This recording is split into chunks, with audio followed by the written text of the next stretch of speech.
長年使った柳包丁が鏡面の切り付け包丁に生まれ変わる。どうも食器専門店山根正弘店長です。本日の包丁はこちら、柳刃包丁研ぎと鏡面加工の依頼いただきました。剣先のようにした形跡があるので、こちらの方も切り付けにしてくれとのご依頼です。それでは作業入ります。まずは状態を見ていきましょう。ひどい錆もなく、ところどころ細かい欠けがありますが、状態としては悪くない包丁。刃先を自分で剣先型に加工した形跡があり、2段刃になっているので、先を切って切り付け型に加工します。裏の方ですが、ちゃんと裏すきも残っており、いい状態。長年の使用で平の部分が曇っているので、こちらの方を鏡面にするのと、木絵なんですが黒炭でなく焼き柿絵と珍しい持ち絵になってます。こちらの方は少し乾燥しているので、削って面出しをして保湿します。それでは作業に入ります。まずは切り付け型にする作業から、剣先型のように丸くなったこの刃先をカットするんですが、できる限り長さを保ったままにしたいので、最小限のカットで切り付け型になるところに線を描いていきます。今回はこの角度でこれだけ切っていきます。切る部分は最小限で切り付け型にします。カット作業になります。ディスクグラインダーに切断用のディスクをつけてカットします。熱を持って赤くならないように数回に分けてカットします。包丁を動かないように固定した方がカットしやすいです。使っている切断用のディスクは、切ってみますがキャッチフレーズの武将シリーズ秀吉。こういった工具って面白い名前の道具があっていいですよね。あなたはディスクグラインダーで切断するときに使うディスクは何ですか？もしあればコメントで教えてください。ディスクグラインダーでマジックで線を描いた部分をカットしました。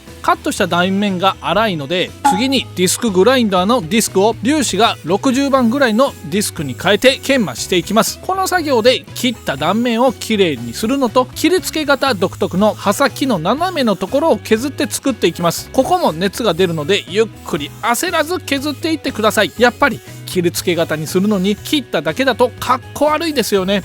斜めの部分がないと。断面をきれいにして平の斜めの部分も削って作りました。ここから磨き作業になります。ディスクグラインダーのディスクをバフに変えて、まずは粒子が1000番相当の白棒をつけて磨き上げていきます。先ほど切って粗削りした刃先はもちろん、和包丁をピカピカに見せるための重要な部分、平をこの作業で鳴らしていきます。白棒はピカピカにするというより、ピカピカにするための下地を作るといった作業になります。白棒で丁寧に下地を作らないと、次の作業で綺麗に仕上がらないんです。重要な作業になります。白棒で磨き上げました。表面ではないものの、全体的に曇りはなくなりました。ここから鏡面磨きになります。ディスクグラインダーのハブに粒子が6000番相当の固形研磨剤青棒をつけて磨き上げていきます。白棒でちゃんと下地を作ったので、ピカピカに仕上がると思います。丁寧に磨き上げてピカピカに仕上げます。青棒で磨き上げました。かなり鏡面仕上げになっています。ここから研ぎの作業になります。粗砥石で研ぎ上げる前に、キングの6000番仕上げ砥石で軽く研いでコバを研いで、細かい刃の欠けと刃の形状をこの作業で直していきます。今回の包丁は本当に細かい欠けだったので、刃をガシガシ研ぐのではなく、軽くコバを研いでいく感じの作業になります。ガシガシ研ぐと強い二段刃になるので、軽く研いでください。コバ付けが終わりました。刃の欠けと形状を直しました。コバをつけたので、ここから和包丁の平たい刃の部分、切り刃を研いでいきます。先ほどの仕上げ砥石でコバを研いで刃の欠けと形状を直したので、ここでの作業はベタ研ぎでコバを薄くする作業と、切り刃の部分を平たくならしていく作業になります。今回使っているのはエビ印の400番のダイヤモンド砥石です。今までの普通の粗砥石やシャプトンの粗砥石を使っていたんですが、粗砥石は減りが早いのでこまめに面直しをしないといけないのですが、このダイヤモンド砥石面直しが必要なんですが、普通の粗砥石のようにがっつり変形するわけでないので、すごく使い勝手がいい。結構ガンガン削れる感じですよ。高いダイヤモンド砥石ですが、粗砥石をかなり使うよという方にはおすすめです。400万の粗砥石で研ぎ上げました。切り刃の直しとコバを薄くしました。ダイヤモンド砥石400番なんですが、比較的傷が浅いのもおすすめの理由です。続いてキング1000番の中砥石です。多分ですが一番一般的な中砥石なのではと思うぐらい基本的な砥石になります。先ほど荒砥石で研いでコバが薄くなったので、軽くコバをつけてから切り刃を研いでいきます。一般家庭だとこのキングの中砥石1本あればなんとかなるのかなといった感じの使い勝手のいい砥石。シャプトンの刃の黒幕やロックスターの旋盤も使いやすくていいんですが、このキングの旋盤の中砥石、なんといってもこの研いだ時のシャカシャカといった研ぎ音が好きなんです。いいですよね、このシャカシャカとした音。キングの旋盤中砥石で研ぎ上げました。切り刃全体に旋盤の研ぎ傷がちゃんとついています。続きましてシャプトン刃の黒幕2000番になります。先ほどのキングの旋盤中砥石と同じように軽くコバを研いでから切り刃を研いでいきます。このシャプトン刃の黒幕2000番セラミック砥石というだけあって研ぎやすいんですよね。2000番の割にはよく削れるしいい砥石です。セラミック砥石なんでへこみも少ないので使い勝手がいい砥石。400番の荒砥石1000番の中砥石で研いで切り刃の鳴らしが終わっているので、この2000番の研ぎは研ぎ傷を2000番のものにするぐらいの研ぎになります。シャプトン刃の黒幕2000番で研ぎました。切り刃の研ぎが2000番のものになりました。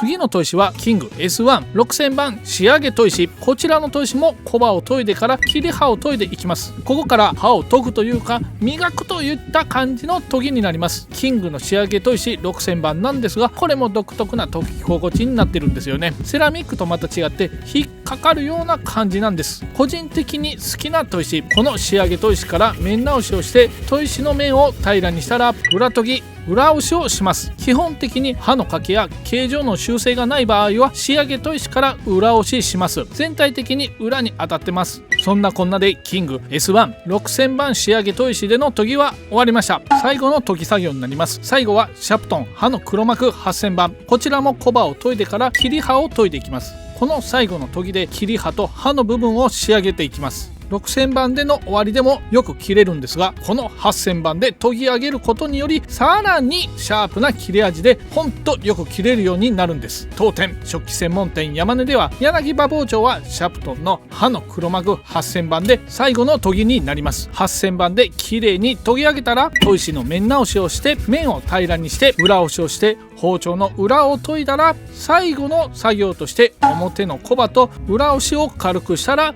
研ぎ作業終了。かなりシャープに仕上がってます。研いだ後はエビ印の皮砥石で目に見えない細かいバリを取ったら完成。ここで再び磨き作業になります。ミニルーターのバフに固形研磨剤青棒をつけて磨きます。研ぎの前に磨いたディスクグラインダーだとどうしてもパワーがありすぎて細かい傷が残ってしまうので、パワーの弱いミニルーターで磨いていきます。平の部分を中心に切り刃も軽く磨いていきます。刃に当たらないように注意して磨いていってください。このミニルーターで磨くことによりさらにピカピカの鏡面に仕上がります。ミニルーターで磨き上げました。細かい傷も取れてかなりピカピカに仕上がりました。最終仕上げになります。最後は包丁用コンパウンド表面職人で手で磨いて仕上げていきます。やはり機械の磨きだと磨き無駄があるので最後は手で磨いて仕上げます。この磨きで最終的に包丁の状態を確認しながら丁寧に仕上げていきます。表の表面にした平の部分はもちろん裏の裏すきの部分も軽く磨いてきれいにしていきます。表面職人で磨き上げました。かなりピカピカに仕上がりました。これで全ての作業終わりです。まずは作業前の状態ですが、自分で加工して刃先は剣先のようになっていたんですが、カットして切り付けの柳刃包丁に生まれ変わりました。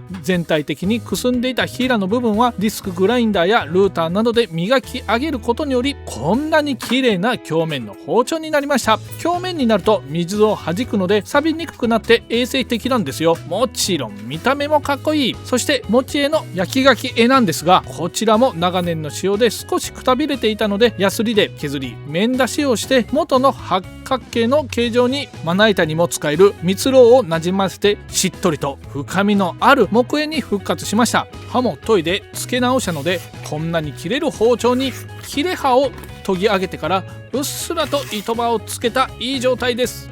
柳刃包丁が切り付け型柳刃包丁に生まれ変わりました。今回はこちらの柳包丁の方を切り付け型に改造しました。表面加工し刃も研ぎ直しました。くすんでいた絵も削って油を塗ったことによりこんなに真っ黒に新品のような木絵に復活しました。食器専門店山根では包丁の修理、研ぎ、加工なども行っております。広島で包丁のことなら食器専門店山根まで正弘店長でした。